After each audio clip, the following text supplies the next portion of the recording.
Tá tudo pronto aqui pra gente bater um papo muito importante pra restabelecer relações, pra gente apaziguar os ânimos e começar 2019 com o pé direito, sem brigas e deixando aquelas histórias, as polêmicas de 2018, principalmente nas redes sociais, no passado. A gente tá recebendo hoje a Sirlene Ferreira, que é psicóloga, e a gente vai falar como conseguir celebrar, como é que a gente vai celebrar a chegada de um ano, passar um Natal bacana, harmônico. Você teve tanta briga e tanta discussão, principalmente em rede social. Bem-vinda, Sirlene. Obrigada. Tudo bem, linda? Bem-vinda ao Revista, viu? Obrigada. Tá aí uma situação que muita gente está vivendo, né? Uma situação delicada. Vou fazer um Natal na minha casa. Como é que eu vou convidar aquela pessoa do grupo da família que saiu do grupo porque ficou pé da vida, ainda brigou comigo? Foi um ano pesado nesse sentido, né, Sirlene? A gente consegue não só perceber pelas pessoas próximas a gente, né?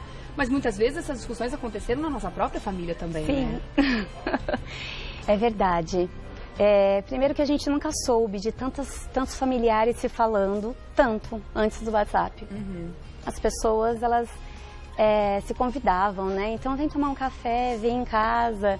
E aí com esse aplicativo, essa conversa pode acontecer o tempo todo. E é interessante a gente fazer uma avaliação a respeito do papel da rede social na vida da gente, né? Porque eu lembro quando o Facebook começou, um tempo atrás, né? Uhum. Foi um dos primeiros, né? Teve o Orkut primeiro, depois veio o Face e tal. Mas com mais dinamismo era o Facebook, As pessoas falavam, nossa, que maravilha, a partir de agora a gente vai ficar mais perto das pessoas que a gente gosta. O advento do Facebook foi para aproximar as pessoas. Sim. Aí veio o WhatsApp, aproximou mais ainda. E parece que quanto mais perto, mais atrito. Também, agora né? fica mais distante. Que loucura, né? A gente imaginar que tá tendo um efeito inverso. Quer dizer, que conclusão que a gente pode chegar sobre isso? Então, acho que tem esse aspecto positivo, né? Que as pessoas têm mais possibilidades de conversar uma com as outras, mas que precisa ter alguns combinados, né? Acho que igual a gente faz com criança. Uhum. Então, aqui nesse grupo a gente vai evitar falar de determinados assuntos, assim, porque se o grupo é para confraternizar, se o grupo é para se aproximar, é interessante que se faça combinados, né? Então vamos evitar aqui de falar de assuntos polêmicos, por exemplo, e quem está criando o grupo, por exemplo, pode até citar as regras desse grupo, né? Porque eu acho que a falta de limite é que fez com que muita gente de verdade, rompesse, né? Os desvínculos aconteceram em 2018. Mesmo porque eu acho que é importante a gente ter um aprendizado de tudo o que aconteceu, para evitar, né? Você vai até dar um passo a passo daqui a pouquinho sobre como é que a gente pode tentar fazer com que a situação fique mais tranquila, mas também que a gente aprenda o seguinte, principalmente no campo político, não sei se vocês sentiram isso, mas vocês fazem parte de um grupo de WhatsApp. Aí você não concorda com a maioria do pensamento daquelas pessoas. E as pessoas que estão na maioria se sentem fortalecidas para falar sobre aquela ideia, porque a maioria está falando. Quem não quer falar, fica quieto. Sim. Ou sai do grupo, ou briga. Sim. Tem algumas opções, né? Só que a cabeça daquela pessoa não vai mudar por causa daquilo que está sendo compartilhado ali. Do contrário, ela pode reforçar a ideia dela de que as pessoas estão todas erradas. Então, eu acho que é o tipo de coisa tão improdutiva de se fazer, além de tudo, né?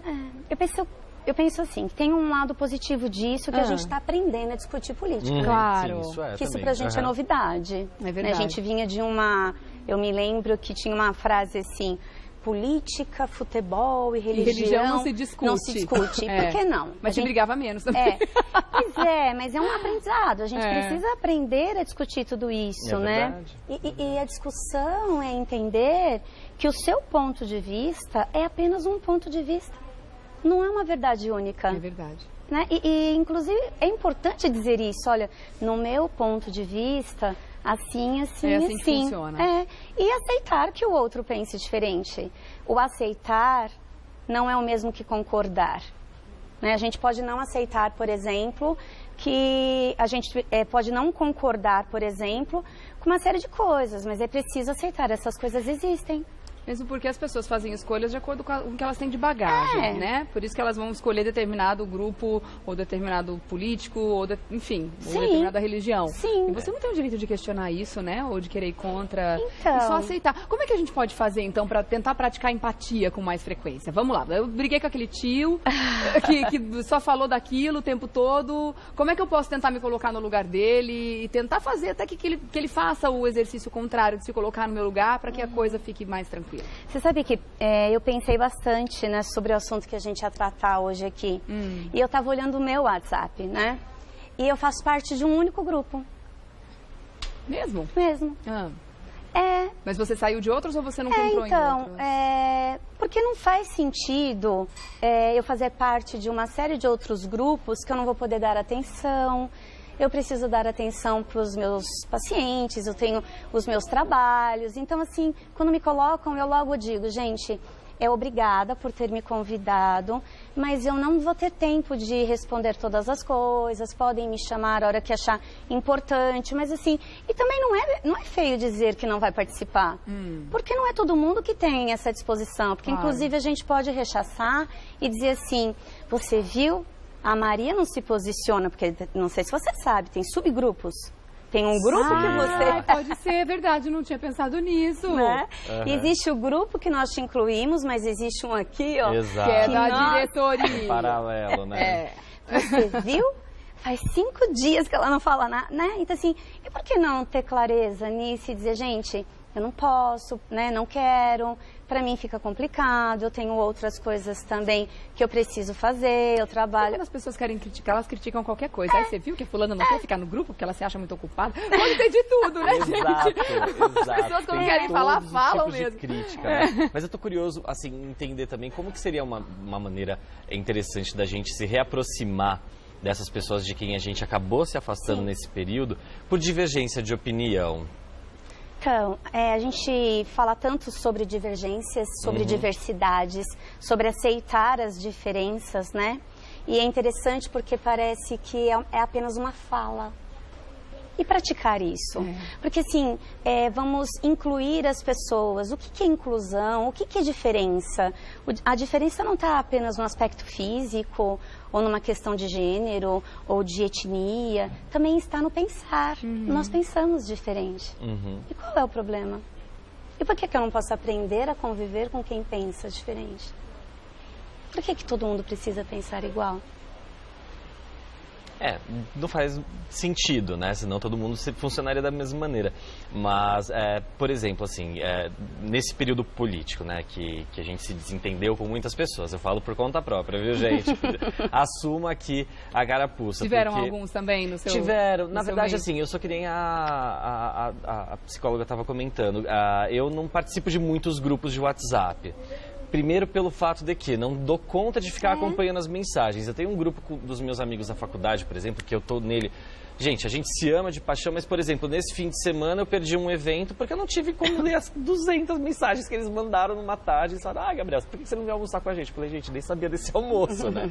Então, assim, eu evito participar de grupos, mas houve sim discussões, né? Eu acho que o WhatsApp, por mais que ele facilite o contato entre as pessoas, ele também priva a gente de uma coisa que o trato pessoal deixa muito evidente, que é a entonação da nossa fala. Então, de repente, quando eu vou colocar uma ideia, que eu vou falar alguma coisa que para mim é importante, que eu gosto, que eu acho que vai servir para a pessoa com quem eu estou conversando, infelizmente essas mensagens, elas não permitem que eu coloque o meu tom de voz, a minha expressão corporal. Por isso que eu defendo o áudio. O Exato. advento do áudio no Exato. WhatsApp foi maravilhoso. Então, muitas vezes pra mim. você não sabe como a pessoa está ali pegando o celular, em que situação, em que momento, pessoal, ela está lendo aquela mensagem, de que maneira ela está recebendo aquilo, né? Então, de repente, te entende como um tom agressivo, impositivo e tudo mais. E eu acho que não somente as questões ideológicas foram um atravessador aí nas relações, como também esse fator do não presencial, a comunicação não presencial. Porque às vezes a gente recebe a mensagem, lê da maneira como quer, interpreta como quer, depende do nosso humor, e muitas vezes as brigas, as tretas todas são armadas por conta dessa interpretação, porque você não está pegando a entonação da pessoa, né? Então, queria que você desse algumas dicas pro pessoal de casa, assim, de como dar uma aliviada nessa tensão agora que já foi instaurada. Na verdade, foi uma eleição também, né? Porque isso aconteceu nessa época, né? Que foram abordados assuntos que nós nunca tivemos tantas oportunidades para falar, né? Então, aborto, gênero, uma série de coisas. Acho que todo mundo tinha um pouco de desejo de poder se expressar a respeito disso, né? E também, se a gente parar para pensar, foi uma eleição que se deu por essa via. Sim, Foi por essa via. não é? E talvez a gente também não tivesse preparado para falar sobre tudo isso. A gente também precisa aprender a falar. Você disse que você deixou escapar um lá, né? Sim, Então, eu também deixei escapar um no Facebook. Ah, entendi. E foi eu via que tinha alguns comentários muito chocosos a respeito do aborto, né? Que é um tema tão delicado, é uma coisa tão complexa, né? Que a gente precisa tanto revisitar várias coisas para poder falar a respeito. E eu me lembro de vários comentários feitos por homens. E aí eu acabei postando, né? Escrevi assim, ver um homem falar sobre o aborto é como ver uma mulher reclamando sobre o exame da próstata. Perdi várias pessoas. Nossa, eu imagino. Porque, pra mim, é um assunto que não cabia, claro, né? Fora do lugar de fala. Pois né? Mas acho que a retomada é entender que, assim, foi daquele momento, né? As pessoas, elas continuam sendo importantes na vida da gente e elas pensam diferente. Né? E qual é o problema? Vamos conviver com as diferenças. Alguém tem que levantar a bandeira branca em algum momento A também, Márcia né? está dizendo isso aqui, por exemplo. Eu acredito que sim, que seja apenas uma linda palavra, tal, inclusão. Fala por conhecimento próprio, né? Então, acho que, sei lá, de repente é o que a gente estava falando aqui, né? Tentar, empaticamente, tentar se colocar no lugar do outro para tentar entender a visão dela. Não necessariamente concordar com ela, mas entender e respeitar. Eu acho que o respeito que está faltando permear essas relações, não é isso? Eu também penso isso, respeito, os combinados, né? E às vezes até mesmo você saber, né? Olha, até qual é o meu limite? Às vezes eu digo, é melhor nem ler. Acho que é melhor a gente nem ler o que está escrito aqui, porque senão vai incomodar muito mesmo, né? E saber respeitar o seu limite. Talvez o outro não consiga respeitar o dele, mas se a gente der conta de respeitar o da gente, já está valendo, menos intrigas, né? Tá. Bom, então para começar, se a pessoa estiver assistindo agora e quiser reatar uma relação, tem que dar o primeiro passo. Alguém tem que dar o primeiro passo. E aceitar as diferenças, principalmente de ideias, né? E já sabendo onde é o ponto de divergência, né? De repente, até evitar Eu também tocar acho. no assunto, né? E levar o aprendizado para 2019 também, né? Pois Afinal de contas, fica. O aprendizado é o mais importante. Acho que a maior riqueza que a gente tira disso tudo é, de fato, o aprendizado e pensar muito antes de agir, né? Que o arrependimento vem grande depois. Vem, e a pessoa faz falta, a gente sente saudades, né? Então é dizer, olha, eu agi por forte emoção. Naquele momento eu achava que aquele assunto era o que tinha de mais importante na minha vida. Agora eu descobri que não é tudo isso. Tá né? certo, então. Bom, gente, vamos fazer as pazes, que o ano tá acabando, um outro tá começando, e a gente quer começar numa boa, perdoando mesmo, né? Deixa eu agradecer então a Sirlene Ferreira, que é psicóloga. Vou deixar aqui o site para você fazer contato, sirleneferreira.com.br, Sirlene com S, tá? sirleneferreira.com.br. Obrigada pela sua presença aqui. A gente vai voltar a conversar com toda certeza o ano que vem, não só sobre esse e outros assuntos. Obrigada pela presença. A vocês. Feliz Natal.